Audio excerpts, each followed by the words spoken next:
Hola a todos, soy José Méndez, diseñador de juegos de Vera Games, y quiero invitaros a ver una introducción al juego Colonial Space Wars New Horizons. Gracias por acompañarme.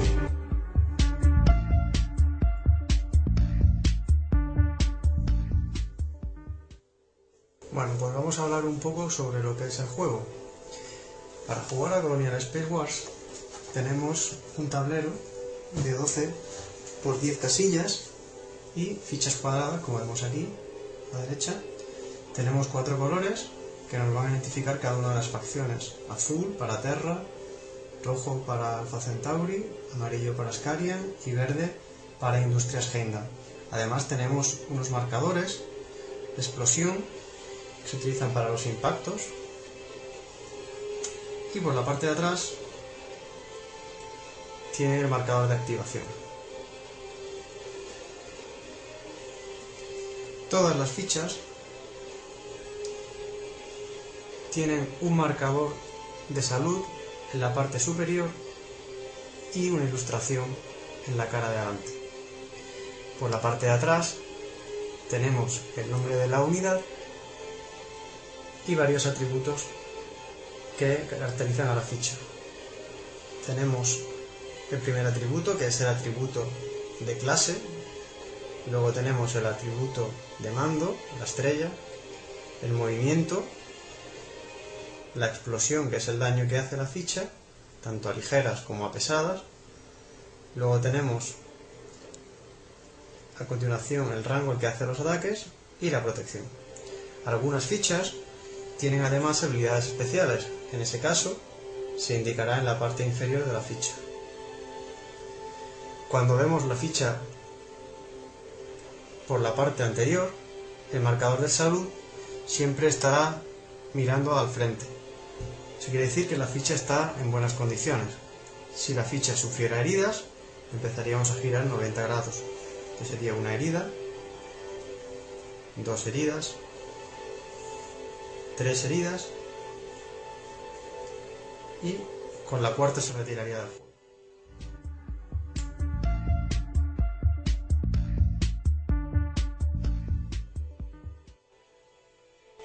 Vamos a hablar ahora sobre los atributos de las fichas.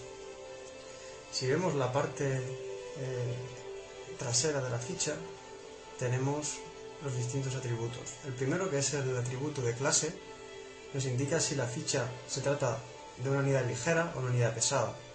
Las ligeras aparecerán en blanco con una L por detrás o por delante en el marcador de salud, y las unidades pesadas se verán en negro con una P. El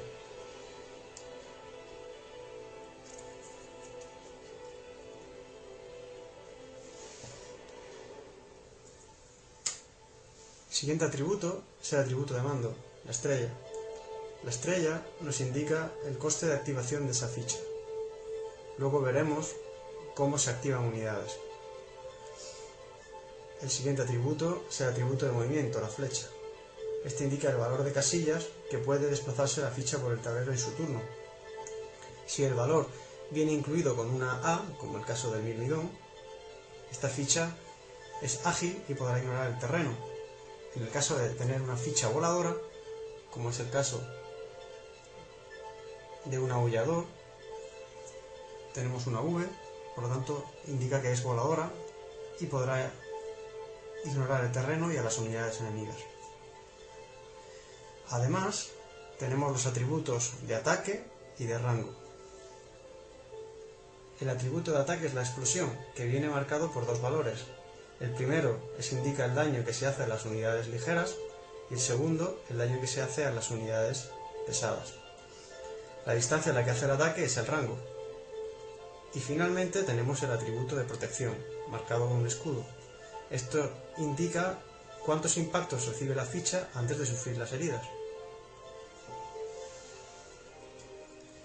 Algunas unidades cuentan con una corona dorada alrededor de su marcador de salud y de su clase. Estas fichas se consideran protegidas y, como veremos después, tendrá gran importancia a la hora de poder designar los ataques.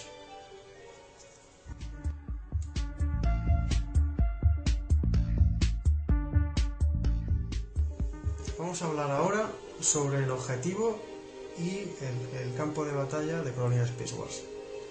La partida típica de Colonial Space Wars es el denominado modo matar reyes.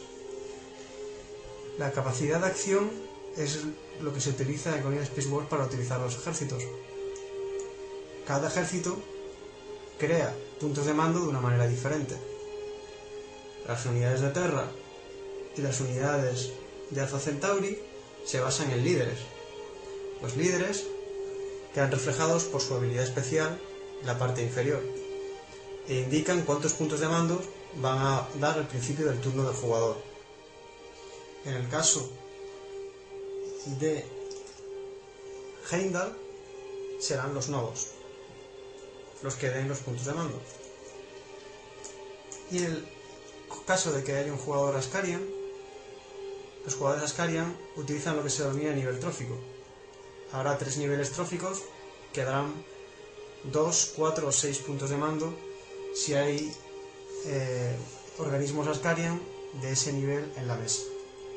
El modo matarreyes se basa en eliminar la capacidad de acción del rival. Entonces, cuando juguemos contra Terra o contra Alpha Centauri, nuestro objetivo será eliminar sus líderes. Cuando juguemos contra Heimdall, tendremos que eliminar sus nodos. Y contra los Askarian, habrá que eliminar hasta la última miniatura de la mesa. Una vez el jugador enemigo no tenga capacidad de acción, se considera que ha perdido la partida. Las partidas se juegan en tableros cuadriculados.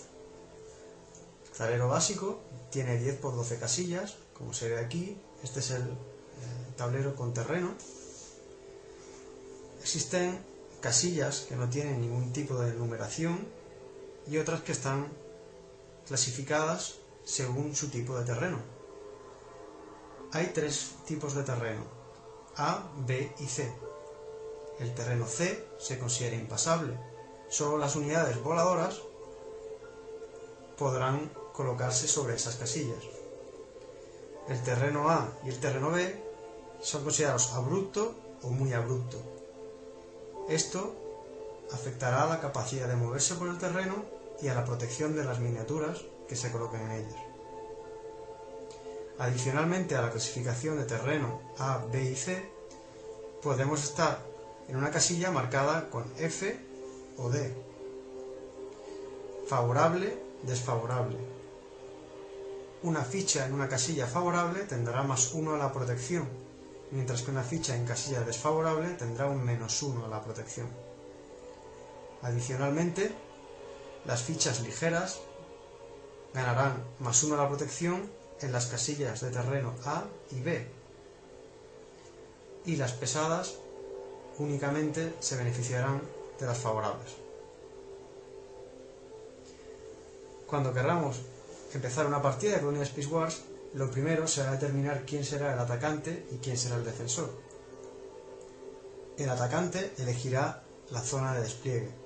El despliegue básico se hace en las 2 filas largas del tablero, ya sea la superior o la inferior. Una vez el atacante elige, colocará todas sus fichas en su zona de despliegue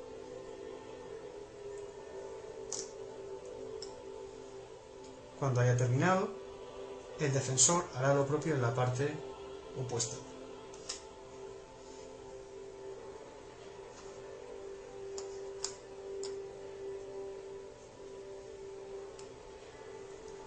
Algunas fichas tienen una habilidad denominada vanguardia, como es el caso del Mirmidón. El Mirmidón podrá entonces ser desplegado en zona neutral, que es la comprendida entre las 2 zonas de despliegue. Una vez desplegados los ejércitos, será el atacante el que empiece con su primer turno.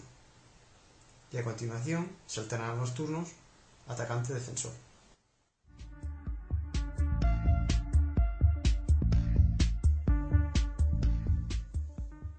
Hablemos ahora sobre la activación de las unidades.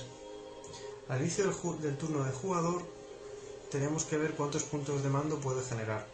En el caso de Terra y de Alpha Centauri serán las unidades líderes las que aportan puntos de mando. En este caso, Mayor Brigada aporta 4 puntos de mando.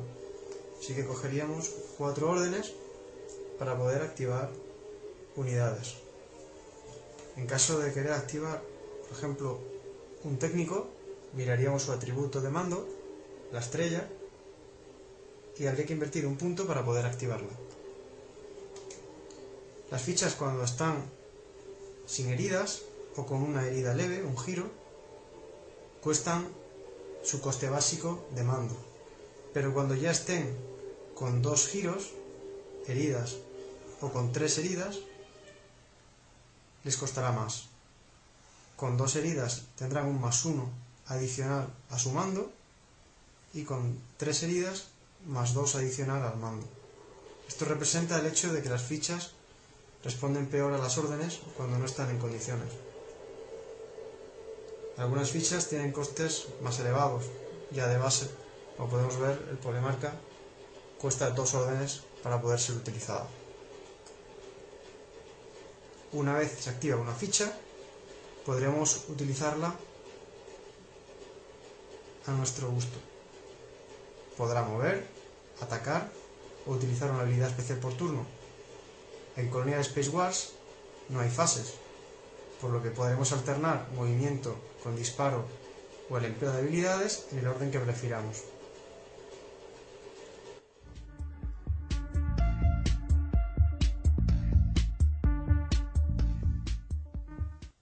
Una vez activada la ficha, una de las acciones que puede hacer es el movimiento. El atributo de movimiento nos indica el máximo de casillas que puede llegar. Si activáramos este técnico, que tiene movimiento 3, puede desplazarse hasta 3 casillas. Pero recordemos que cuando hay terreno, esto puede afectar al movimiento. El movimiento se puede hacer en cualquier dirección, hacia adelante, hacia atrás, hacia los lados y en diagonal. Se puede atravesar tropas amigas, pero no se puede acabar el movimiento encima de ellas. No se puede atravesar tropas enemigas, por lo que tendríamos que hacerlo de manera que esquivemos la trayectoria. En el caso de unidades voladoras, como el aullador, sí podremos ignorar directamente a nuestros enemigos. Cuando hay terreno, habrá ciertas restricciones al movimiento. Por ejemplo, un terreno tipo A nos costará +1 al movimiento. Lo que nos costaría desplazarnos una casilla nos costaría 2 puntos de movimiento. A un terreno tipo B nos costará +1 a las unidades ligeras y +2 a las unidades pesadas. Es decir, si quisiera desplazar a este cazador a esta casilla, me costaría 3 puntos de movimiento de los 6 que tiene disponibles.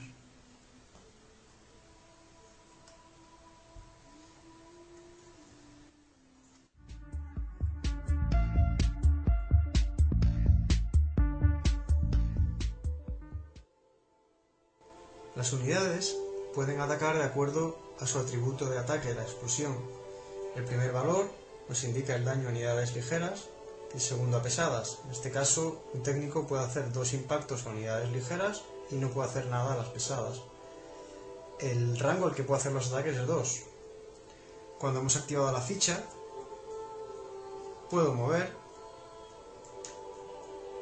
y atacar. No se tiene que hacer en ese orden necesariamente. Puedo atacar primero y mover, o mover un poco, y si hubiera alguien en rango, atacarle y volver a desplazarme. En este caso, como estamos muy lejos del enemigo, podría simplemente acercarme hacia él. Con los puntos de mando que me quedan, puedo activar otra unidad. En el caso del cazador, que me cuesta un punto de mando, puedo desplazarme con ella hasta 6 casillas. 1, 2, 3, 4, 5 y 6. El cazador tiene rango 2 y tiene un ataque de 3 a unidades ligeras, como es el mirmidón. En este caso, el primer impacto quitaría la armadura del mirmidón lo que marcamos con un marcador de impacto, con un 1, y los dos siguientes impactos le causarían herida. Por lo tanto, tendríamos que girarlo 2 veces para indicarlo.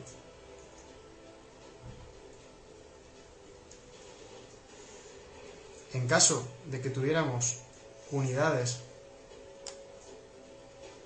que pudieran atacar a diferentes objetivos, podría ocurrir lo siguiente. Si tuviéramos aquí un brigada de apoyo del rango 4, podría atacar a cualquiera de las fichas enemigas.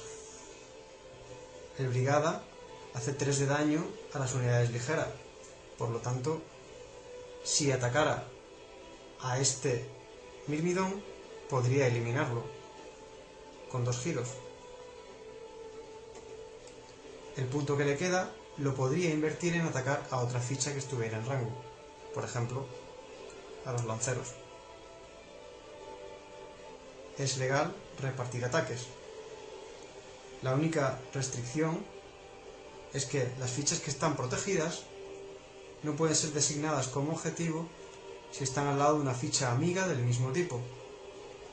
Por ejemplo, si tuviéramos aquí un senador, al ser una ficha protegida ligera, que está al lado de una ficha amiga ligera, no podría ser atacada. Tendríamos que eliminar antes al mirmidón para poder atacarlo. Aquí tenemos a un polemarca en carro, que es una unidad pesada protegida. Aunque es protegido, al no tener unidades pesadas en rango 1, sí podría ser designado como objetivo. Los ataques se pueden hacer a través de los enemigos, no se bloquean las líneas de visión. Por ejemplo, este brigada de apoyo, al tener rango 4, podría atacar a este mirmidón, a pesar de estar detrás de una tropa enemiga. La protección, como decíamos, puede estar alterada por el terreno y por las casillas favorables o desfavorables. Eso se sumaría a la protección y afectará al número de impactos que la ficha podrá recibir antes de sufrir heridas. En el caso de que hayamos terminado con todos nuestros puntos de activación y ya no podamos activar más fichas, le tocaría el turno al rival. Y lo primero que se haría es retirar los marcadores y se recuperan los puntos de protección. Si hubiera heridas, se conservarían para los turnos siguientes. Existen, sin embargo, unidades, como por ejemplo el sanador, que cura, o el técnico, que repara, que son capaces de hacer recuperar niveles de salud a las unidades amigas. En el caso de la curación, se puede recuperar un nivel de salud a una unidad ligera, como el mirmidón o la unidad de lanceros, y en el caso del técnico que repara, podría recuperarle niveles de salud al cazador. Para hacerlo es muy sencillo. Una vez activando la ficha, si ésta estuviera herida, simplemente desplazaríamos a nuestro técnico hasta colocarlo en rango 1 y recuperaríamos un nivel de salud por cada punto de reparación que tenga. Si el médico o el técnico de turno le quedaran puntos de movimiento o de ataque, podría actuar normalmente. Por ejemplo, este podría venir aquí y al poder atacar en rango 2 podría atacar al sanador. Este es un sistema que ofrece mucha flexibilidad y muchas opciones a la hora de combinar los ataques.